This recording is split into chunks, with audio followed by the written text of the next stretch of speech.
Welcome to our friends. In this video lecture we are talking about that the convergent evolution. Okay, in this previous video lecture we are talking about the divergent evolution. Okay, convergent evolution का best example है butterflies and birds. Okay, so you can see that in this picture this is beautiful butterflies and beautiful birds. You can see that. Okay, both are having the similar kinds of wings. Okay, उनके पास दोनों के पास wings है, सो वो क्या कर सकते हैं, फ्लाइंग कर सकते हैं. ओके, लेकिन जब हम बात करते हैं उसकी एनाटॉमिकल स्ट्रक्चर की, यानी कि उसके जो विंग्स है उसकी हम जब बात करते हैं तो विंग्स का जो एनाटॉमिकल स्ट्रक्चर है वो सेम नहीं है दोनों में.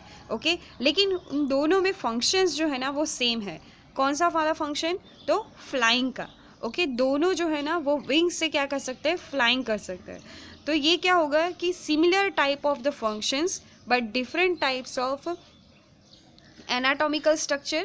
Okay, means that the anatomically similar not structure, anatomically जो structure है which is not having the similarity, so this is called that analogous structure, not a homologous structure. Okay, the analogous structures that are result of the convergent evolution.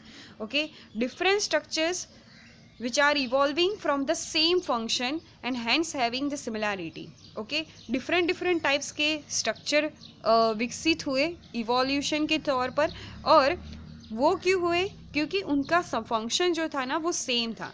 यानी कि ऐसा हो सकता है कि first of all butterflies आए होंगे और उसके बाद जो है ना बर्ड्स आए होंगे.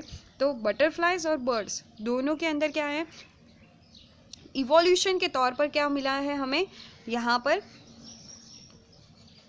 एनालॉगस स्ट्रक्चर मिले हैं. यानी कि उनके जो एनाटॉमिकली सिमिलर नहीं है लेकिन functionally they are similar. Okay, वैसा ही कुछ एक दूसरा एग्जांपल है ऑक्टोपस की आई और पेंगुइन्स जैसे. ऑक्टोपस की आई और जो डॉल्फिन्स के जो फ्लीपर्स हैं ना, उनके दोनों में ये कन्वर्जेंट इवोल्यूशन देखा गया था. एज वेल एज आप बेस्ट अंडरस्टैंड कर सको उसका एक बेस्ट एग्जांपल देती हूँ मैं आपको, स्वीट पोटैटो और जो हमारा नॉर्मल पोटैटो होता है उसका. ओके, जिसको हम कहते हैं सोलेनम, उसका जो बेस्ट एग्जांपल है Solanum tuberosum. Okay, Solanum tuberosum और जो स्वीट पोटैटो है उन दोनों के बीच में अगर हम कंपैरिजन करें कि दोनों में क्या होता है, दोनों जो है वो देखने में दोनों कैसे लिखते हैं, अलग अलग दिखते हैं. ओके, लेकिन फंक्शन जो है ना वो इनका सेम है. This is the example of the analogy. Okay, तो I hope you are clearly understand what is the convergent evolution and what is the analogous structure.